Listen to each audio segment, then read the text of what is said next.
Duke is going into next season with one of the most interesting rosters in college basketball, because this is not just the normal Duke team where you look at the freshmen and say, all right, who's the next lottery pick? They have that kind of talent, but this roster is deeper than that.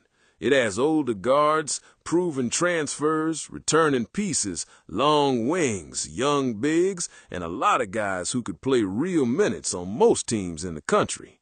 That is what makes this team hard to figure out, but also what makes it dangerous. Duke lost a lot.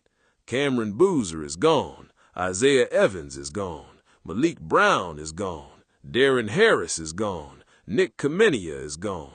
That is a lot of production, a lot of minutes, and a lot of names people knew. But Duke did not respond by just throwing 5 freshmen into the fire and hoping it works. They built a roster with layers. This team might not have one obvious superstar like Cooper Flagg or Caden Boozer, at least not from day one, but it might have more ways to beat you. They can play big, they can play fast, they can pressure the ball, they can bring scoring off the bench, they can use older guards to calm the game down, and if the freshmen pop earlier than expected, this team can go from really good to scary fast. So let's go player by player and actually meet next year's Duke basketball team. Caleb Foster is probably the best place to start because he gives Duke something every young, talented team needs, a steady guard. He is not the loudest name on the roster, but he might be one of the most important players on the team. Foster has been through real games at Duke. He knows the pressure, he knows the system, and he gives John Shire someone who can settle things down when the game starts getting messy. His value is not just scoring, it is the way he controls possessions. Foster can play on the ball, he can play off the ball, and he can shoot well enough that defenses have to respect him. That matters because Duke has a lot of players who are going to want touches. You need somebody who can organize that. You need somebody who understands when to push, when to slow it down, when to feed the hot hand, and when to just get the team into a clean set. I think Foster's role is going to be more about leadership than chasing huge numbers. My stat prediction for Caleb Foster is around 9.8 points, 3.2 rebounds, and 3.8 assists per game, while shooting about 38% from 3. If he gives Duke that while keeping the turnovers low, that is a winning season from him. He does not need to be the star. He needs to be the guard who makes the stars better. Kaden Boozer is one of the bigger swing pieces on the team. Everybody knows the Boozer name, and obviously Cameron was the huge star last year, but Kaden has a real chance to step into his own identity this season. He is not the same type of player as his brother, and he should not be judged like he is.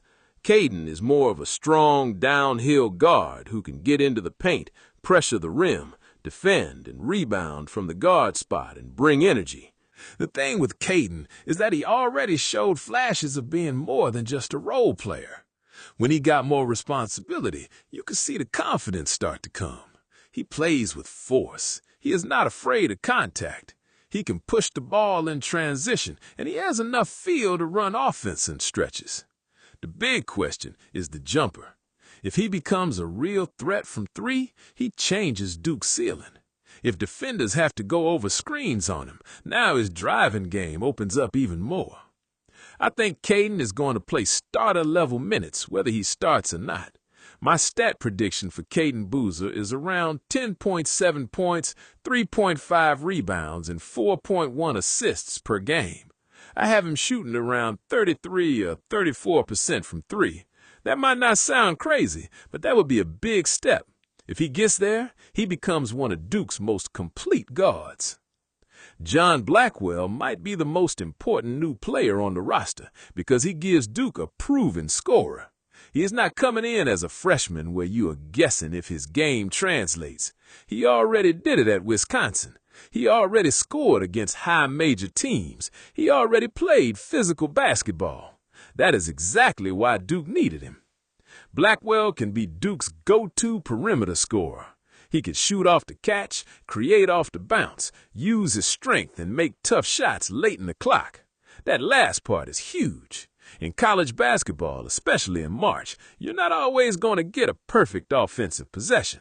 Sometimes the play breaks down and somebody has to make something happen. Blackwell can be that guy. The fit is interesting because at Wisconsin, he had a big role, but at Duke, he will have more talent around him. That should help his efficiency if he buys into taking cleaner shots and not forcing everything. Duke does not need him to take bad shots to prove he's the guy.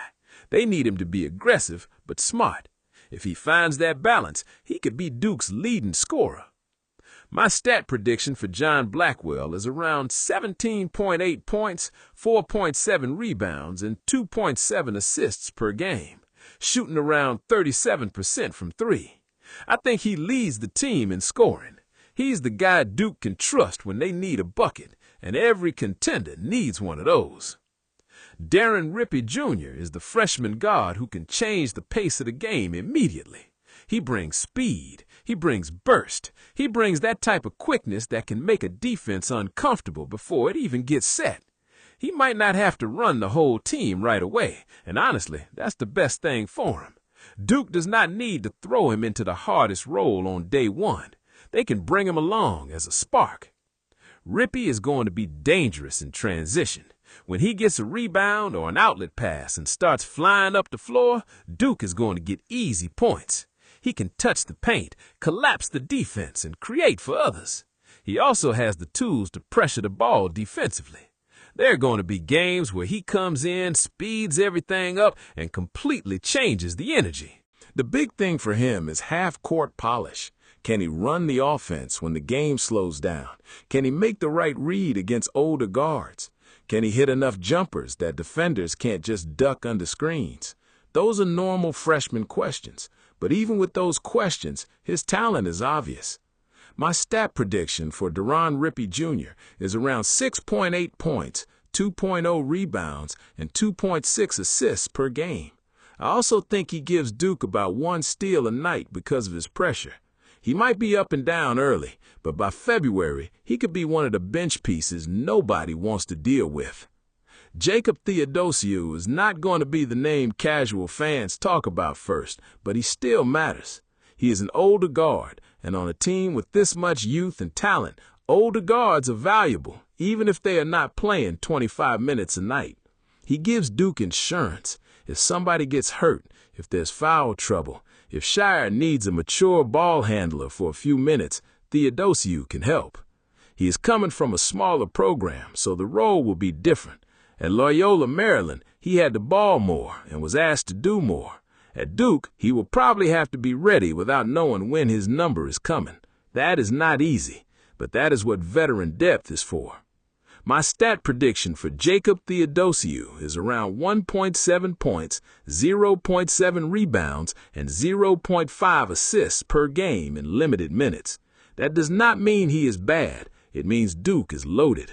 His value might show up more in practice, in the locker room, and in the random game where Duke suddenly needs him for 8 important minutes. Dame Sarr might be the player who decides how high Duke's ceiling really goes. He has the size, the length, and the defensive tools that coaches dream about. At 6'8", he can guard multiple spots, bother ball handlers, switch onto wings, and make life difficult for scorers.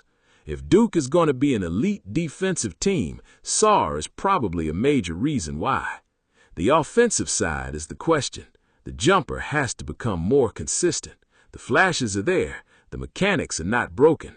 He looks like a player who should become a good shooter, but now he has to actually do it. If Sarr becomes a reliable catch-and-shoot guy, he fits perfectly.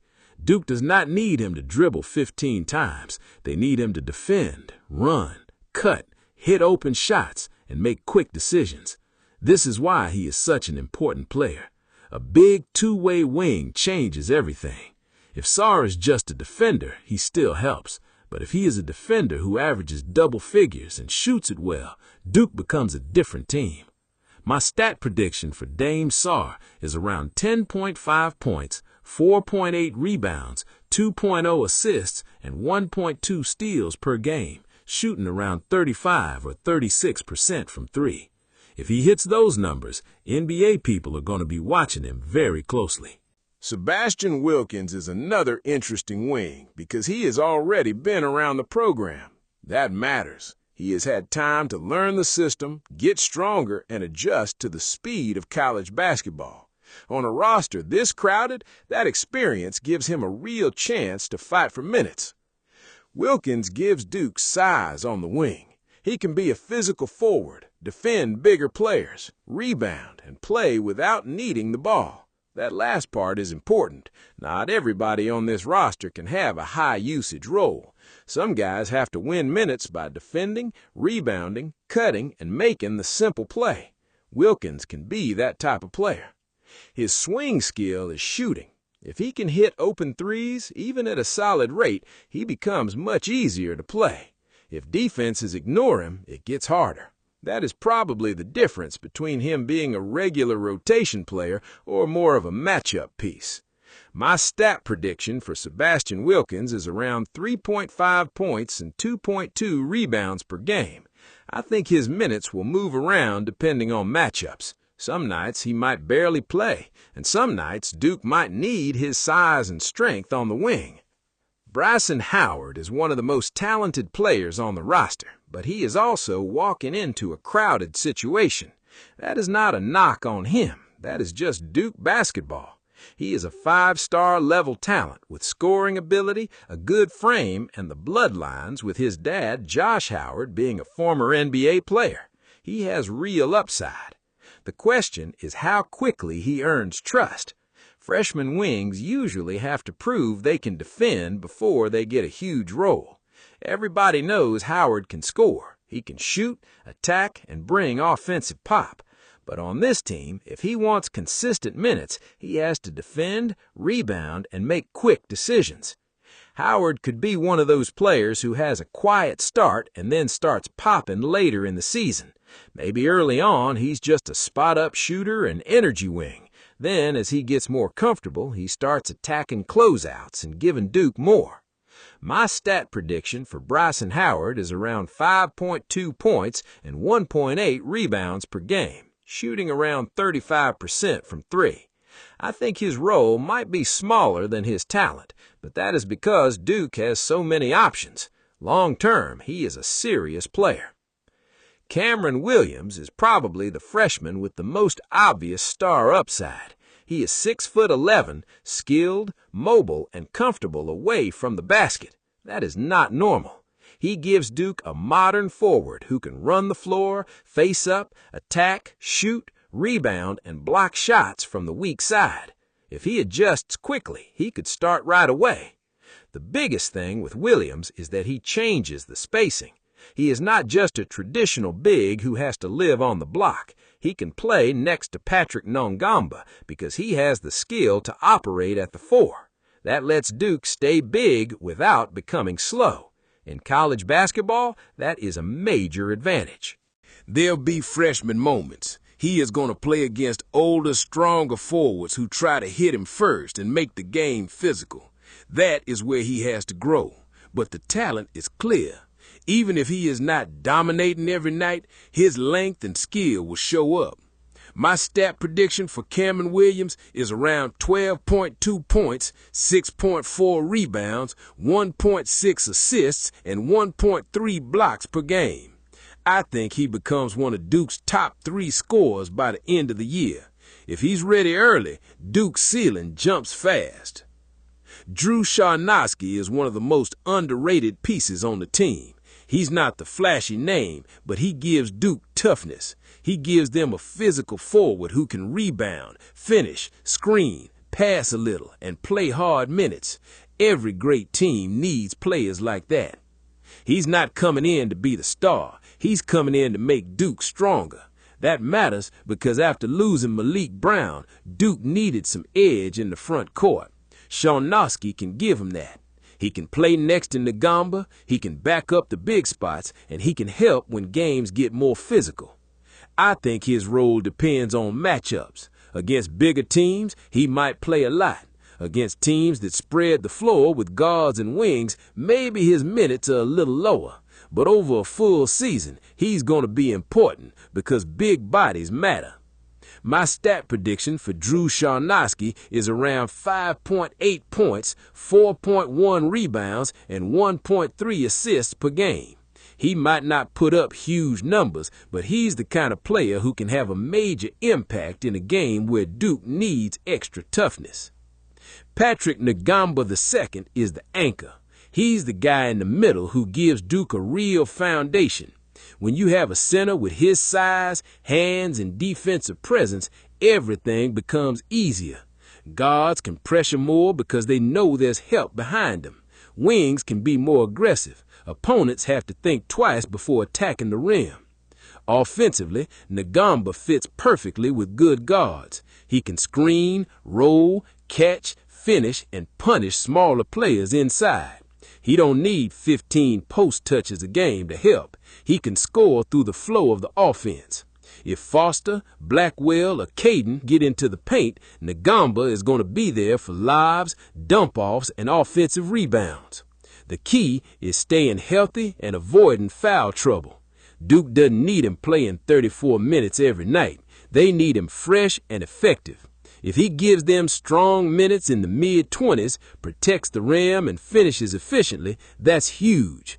My stat prediction for Patrick Ngongba II is around 12.0 points, 7.2 rebounds, and 1.8 blocks per game, shooting around 60% from the field.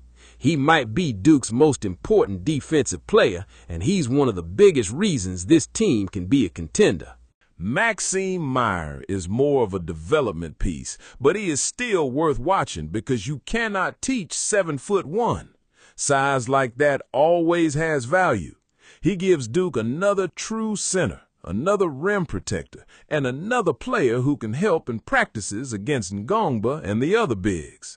The question is whether there are enough minutes for him. Duke already has Ngongba, Williams, Scharnowski, and Boumtje Boumtje in the front court mix. That makes it hard for Meyer to have a steady role right away. He might play in blowouts, certain matchups, or games where foul trouble hits. But long-term, Meyer is interesting. If he gets stronger and adjusts to the speed of college basketball, he could become a real piece down the road. This season, it is probably about development. My stat prediction for Maxime Meyer is around 1.5 points, 1.6 rebounds, and 0.5 blocks per game. He might not play every night, but his size gives Duke emergency depth that most teams would love to have. Joaquim Boumtje Boumtje might be the biggest mystery on the roster. He's young, he's huge, and the upside is real. When you're talking about a player with his size and skill, you understand why Duke wanted him. But he's also coming in early, and college basketball is not easy for young bigs. The flashes could be special. He can give Duke length, shot blocking, finishing, and possibly some face-up skill. The question is how quickly he handles the physicality. Can he defend without fouling? Can he understand coverages? Can he rebound against older players? Can he play through contact? I think his season might build slowly. Early on, he could have a small role. By January or February, he might start earning more trust.